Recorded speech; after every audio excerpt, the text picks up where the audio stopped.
guys know where we're at, right? Look at this guy. It's Mr. Exo Cage. How you doing, Joe? On, buddy? How you doing? Hey, I'm doing good, buddy. How about yourself? I'm doing great. Happy 2022. 2022. You got it, buddy. You're here. Got everything out here, buddy. Well, I'll tell you what. We have a lot less than everything because they've almost cleaned us out. Yesterday was year. huge. It was unreal. And Friday was busy. Yeah, like if you're into RC scale and you're not here in February in Williston, Florida, you need to get your head examined. Where are you? That's right. That's right, man. That is right. Well, you've been having a good show? I've been having a great time. Awesome. Wore out. Yeah. But I heard you got some new stuff. We do have some new stuff. Getting into the big stuff. We're getting into the big stuff. Before we go big, let's go small though. How about our new 3S 850 45C? Nice. Tiny little either compact or for those for comp crawlers, or for those ultra scale builds where you really have you don't have the room for a big battery. We also have a 4-cell version of this pack, so same footprint, just a little bit thicker. Nice. Sold out of them here at the show. One of the many things we sold out of here at the show. So it's a nice alternative. So our 3S 1500 has long been a favorite among the scale builders. It's one of mine too. Right, and so you can see the difference in size. Yeah, man. Right, but you're still going to get a solid over an hour's runtime in most applications in a scale truck driving the scale. When you're driving the scale, you got your gearing down. You don't have a hot motor in there. Correct. Yeah. Correct. Correct. And it runs efficient. Yep. Yeah. It's a great little battery.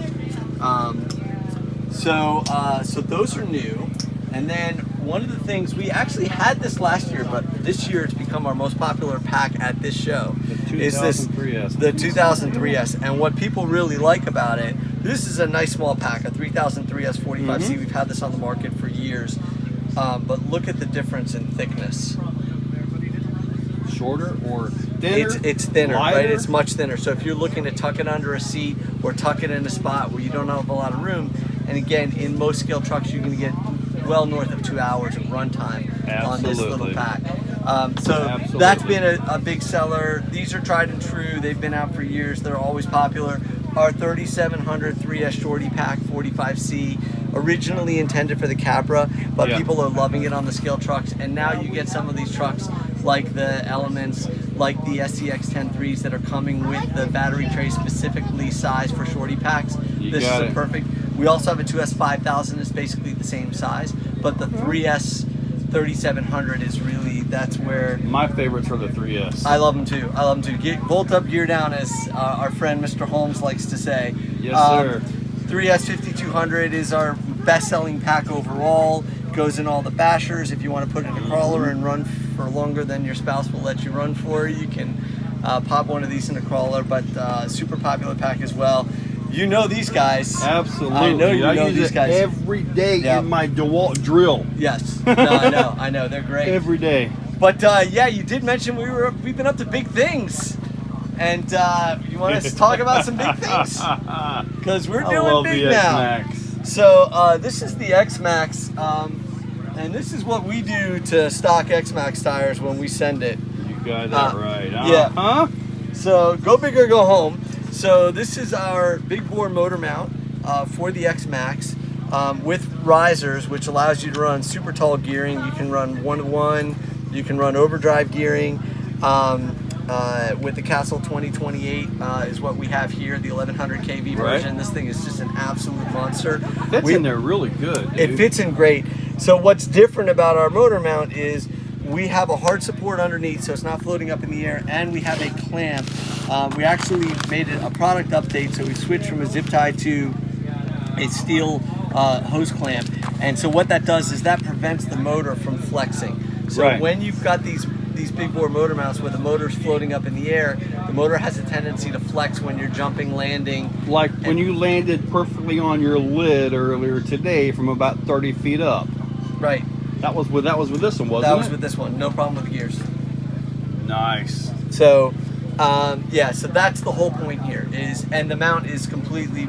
is completely straight. There's no flexing in the mount. So we sell the risers separately. So if you want to run the extra long motors, or if you want to run the super tall gearing, you want to get the risers. If you're going to run, for example, 5687 or 1717, those are great motors. The 1717 from Castle, the 5687 from Hobby Wing. You don't need the risers. You can actually just run the mount as is. That's what I have in my orange one. Right, exactly. And the motor sits down in that little belly area. It's beautiful. Yep. So the other thing that we've done is we've come out with this spur shaft. And so what this does is this allows you to run standard 8mm bore pinions as your spur gear. So the 8mm bore pinions are readily available, lots of choices, Mod 1, Mod 1.5. And so you can run, and there's multiple vendors out there that are making really good hardened steel pinions. So now you can use those pinions as a spur. So you get a much stronger option to running the cush drive. Yes, there's parts flying off our pegboards. It's all right. So we'll pick that up later. It's all good. So so these are becoming really popular. And I've been hearing great things about that. Yeah, yep. And you know, this is actually the event that really got us into all the heavy bashing with that 7'1". I got you last year, and I'm gonna get you again this year, right? Dude, that was awesome. So, that was a lot of fun. This time I'm gonna dodge to the left. Oh, good. Then I know I'm gonna turn left, right? So yeah, so we've been having a lot of fun with the X-Maxes. This one actually has the new wide max kit. So this is actually I love the wide max. Yeah, kit. it looks really good. And they absorb the hits so good too. Yeah, they really do. If you look at the stance on this thing, it changes everything, man. It you totally can rip does. corners so nice with them. Yeah, yeah. It's just it makes you think that this is what it should have been out of the box. It's kind of like the Max. I'm expecting a V3 that's going to come with all this. Yeah, I agree. I mean, with the new sledgehammer tires and everything. That's what I'm expecting. It's the handling is much better. It's much less tippy and doesn't roll as easily. So so this is a lot of fun. So we're sending it with our X-Maxx. And then of course, you know, Axial comes out with the SCX6, and we had to get our hands on one of these bad boys. I was so like, oh, why? And now mine's like well over 4K. It's a monster beast. I love the thing. They're incredible. It's such a different driving experience. What I like about it, it's exactly right. The drive, because the physics are different. Because the weight and the way that this thing moves. And what's really cool is that when you're driving it, the pace of the motions, the way it moves is much more like a 1-to-1. It really is. So with the 10 scales, a lot of times you have to, if you're going to video it, you want to slow down the video to get it to look like it's a more realistic. These things just look like a real you don't have to slow down much with those. Now, the 1/10, they take some work. Yep, exactly. So what we did on this one is the stock slipper pads have been a problem for two reasons. Number one, they're made out of cardboard, and number two, it's a wet clutch system. So there's grease in the clutch, and so that helps that cardboard material or cardboard papering material. Yeah, mine are not very It breaks down now. right. So what we did is super simple, carbon fiber slipper pads, and we are actually using Belleville washers as springs. So the other problem with the stock setup is that there's no spring tension on the slipper pad. So it's just a nut. It's just a nut, down. right? Yeah. So there's no spring tension. So we've added spring tension. We've replaced the paper cardboard material with carbon fiber for durability.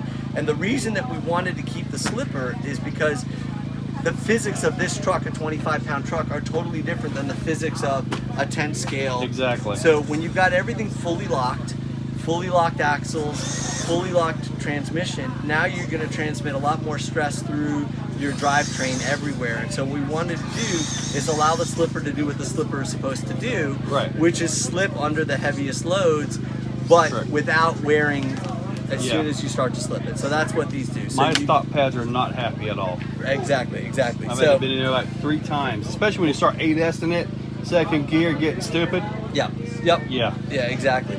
So we're sending you home with a set of these. You'll play around with them. We've had some people testing them out, and they've done very well. They've held up really well. We're not doing 8S on this, but we are running this on 4S gear down. And one day you'll 8S it. What's that? You'll 8S it eventually. one day. I mean, one of these days we'll probably send it off that ramp for all we know. So having a lot of fun with this. We got our ribbon. Quite excited about our ribbon for Best Engine Bay. Dana from GCM, who borrowed this for about 1.5 years, might think that it was because of all of his engine work, but I think it was because of the scale rags that I added.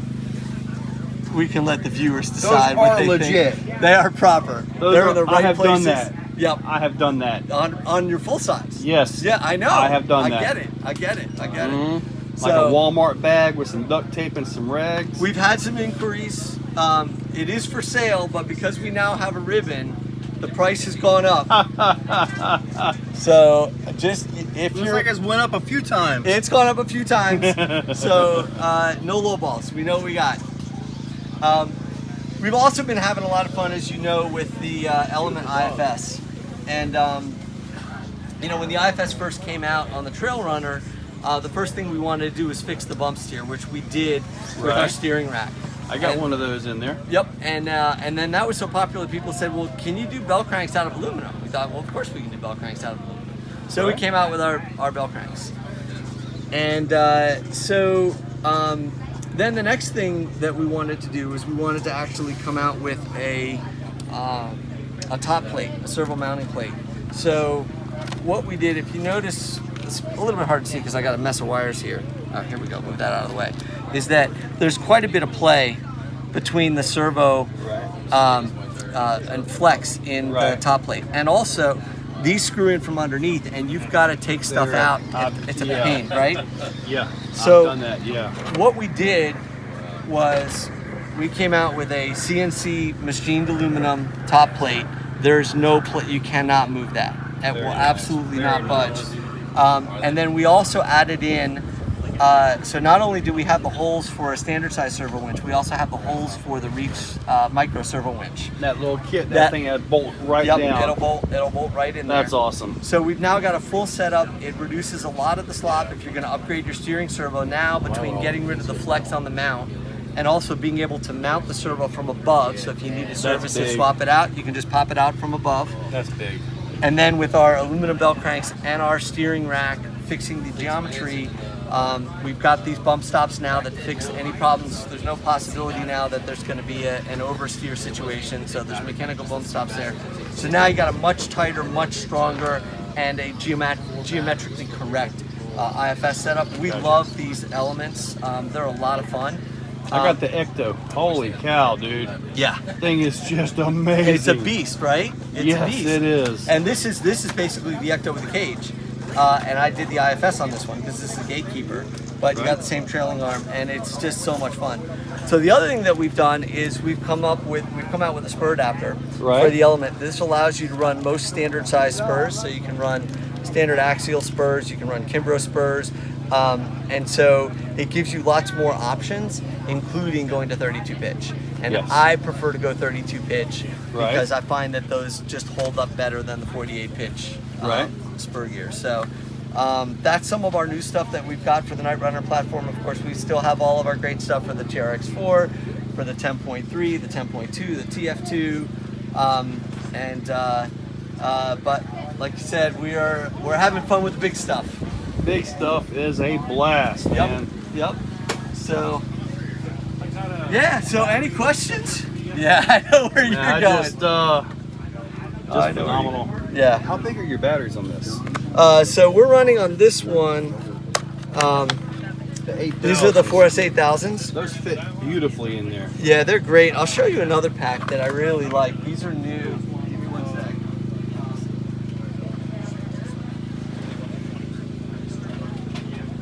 I've got this in my 10.3 to put the Element Enduro transmission, the Stealth X. That changed everything on my 10.3. So nice. Very nice stuff. Bowhouse is darn awesome. So this is another one. This is a new pack that we have. This is using hard case. It's a hard case. Oh, you're talking my language now, buddy. So it's a 4S6010iii. The performance on these cells is just out of control. I think that they will fit in the X-Maxx. Yeah, you got to give it a little bit of a squeeze there. Okay, yeah. But you can get it in, right? Like the hard case. Yep. Yes. And so you give up a little bit of runtime versus the 8000s, and even though they're both rated at 100C, you'll notice the difference in the performance of these cells. They're really, really good. Yeah. They hold their voltage really, really well, especially with these big bore motors that are just draining lots of power. So you get a little more runtime here, a little more pop there. Take your pick. They're both very similar in size. Right. They both work in the Armas. So we've got the EC5 plugs on them if you want to run them in the Armas. Gotcha. They're a lot of fun. They're a lot of fun. Heck yeah, man. Dude, phenomenal. Hey, it is great to see you as always. Awesome to see you, And buddy. it was fun having you out there as we were breaking stuff. Oh, yeah. Got some good footage, don't you? Yes, I do. All right, well, we'll see you out there in a little bit when it's time for the big air competition. I'm ready, buddy. All right, bud. Great Awesome. to see you. Thanks, Catch man. you later, buddy. See ya.